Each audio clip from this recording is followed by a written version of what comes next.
Hello everyone, we've got the next batch of questions from paper 2 from 2024 for Edexcel.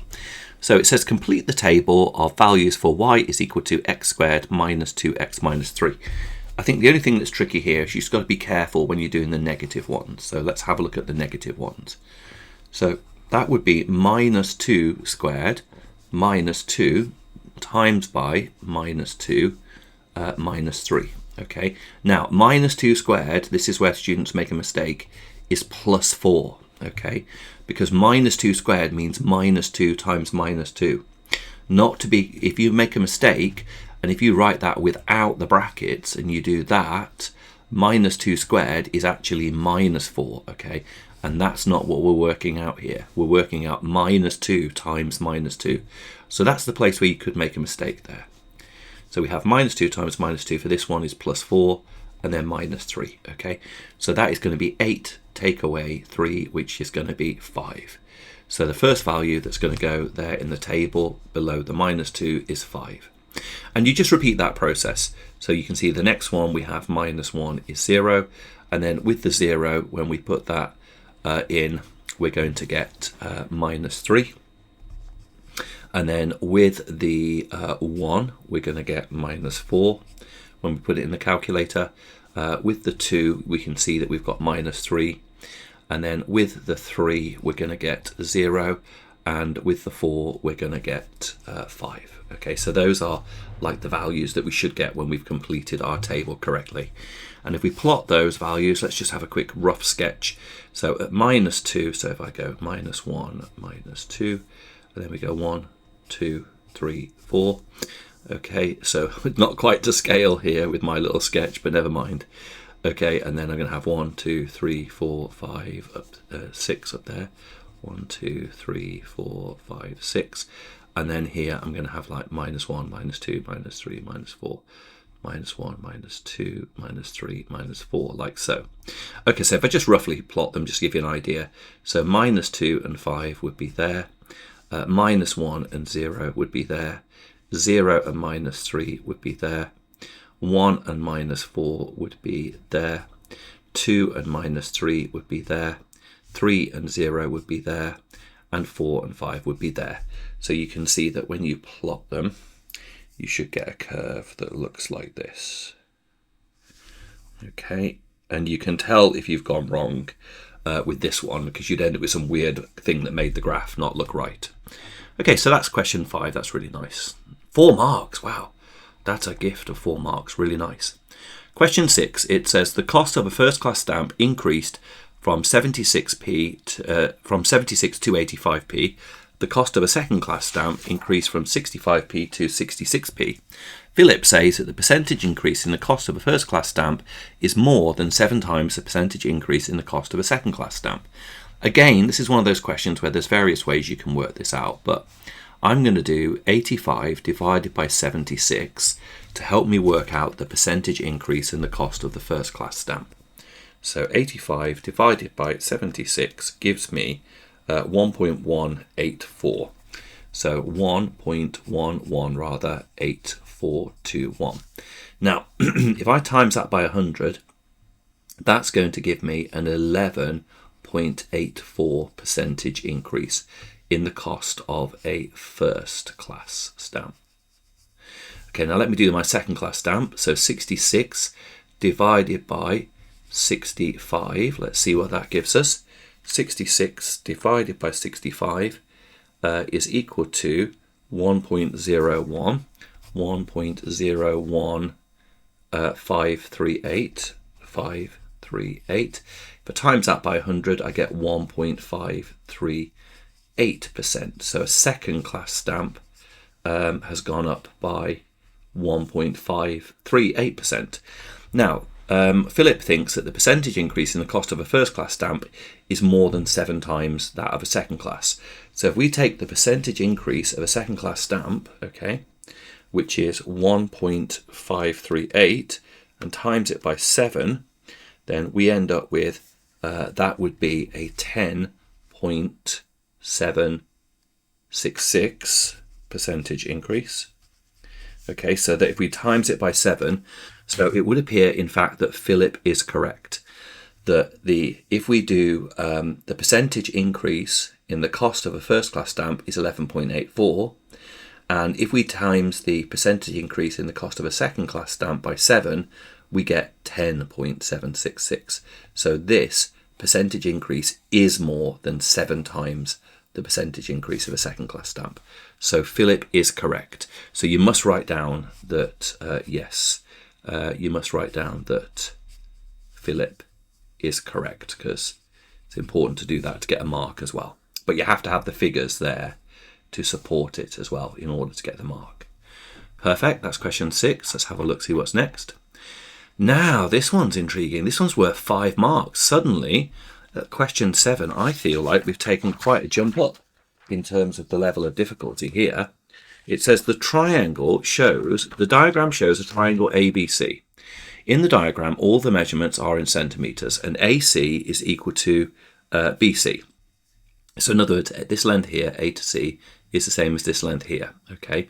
The perimeter of the triangle is 72. Work out the area. So I definitely think this is tricky. A lot going on here. But it is worth 5 marks, so let's dive into it. Now, the first key piece of information is that AC is equal to BC. So what that means is that 2x add 11 is equal to 4x minus 4.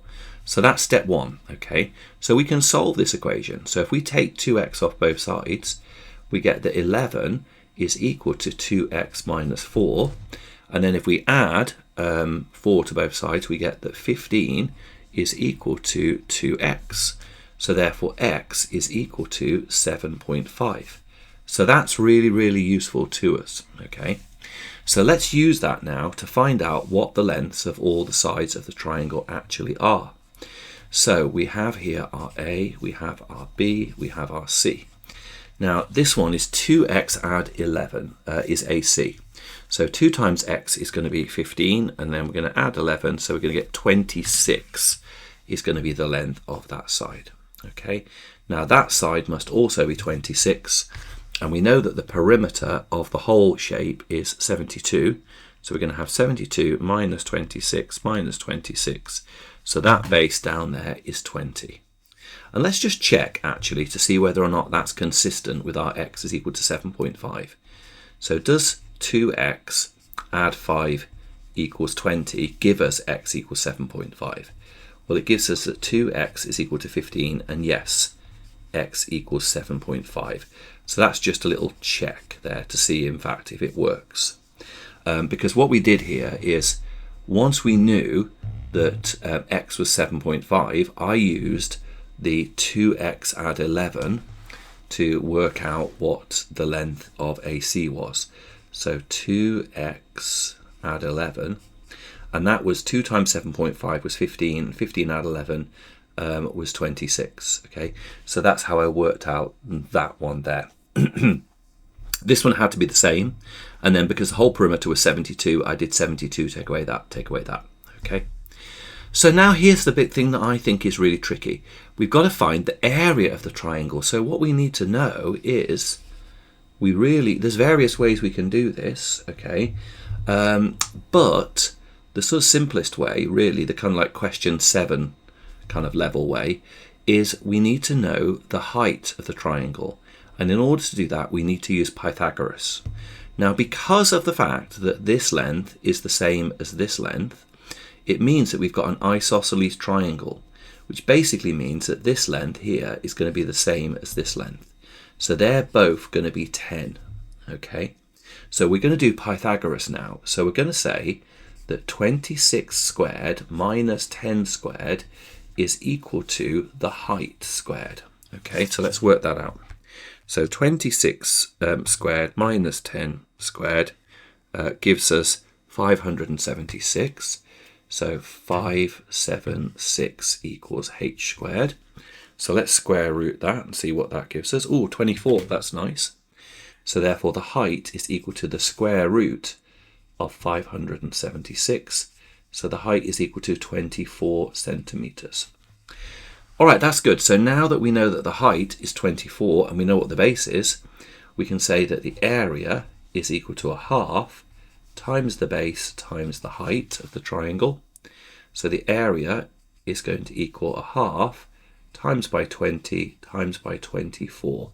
And that's going to give us, see what we get when we do that. So 0.5 times by 20 times by 24 gives us 240 centimetre squared. So 240 centimetre squared is our answer. Yeah, tricky. Sudden big jump up in terms of the level of difficulty there in that question, I think. Right, let's see what's next. Question 8.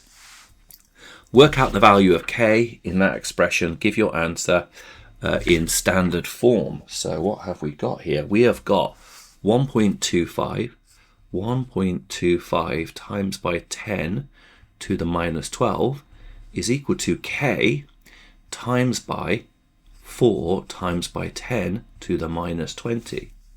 Well, I think I'd be tempted just to divide. So I'm going to say that k is equal to 1.25 times by 10 to the minus 12 divided by 4 times by 10 to the minus 20. And I wonder what happens if I put that into my calculator. Let's have a look, because it is a calculator paper after all. So I'm going to say 1.25 times by 10 to the minus 12 over 4 times by 10 to the power of minus 20.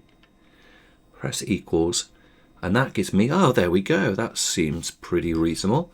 So let's write that number down. So k is therefore equal to 3125, and we've got 1, 2, 3, 4 zeros. So we've got to give this in standard form. So 1, 2, 3, 4, 5, 6, 7. So I'm going to say 3.125 times by 10 to the power of 7 is our value for k. So that one wasn't too bad actually in terms of knowing how to work that one out. Okay, I think I'll start question 9 in the next video. Thanks for watching. Hope you're finding these videos helpful. If you are finding them useful, if you could remember to like and subscribe to the channel, that's going to help me keep on making more videos moving forward. Thanks for watching, and I'll see you in the next video.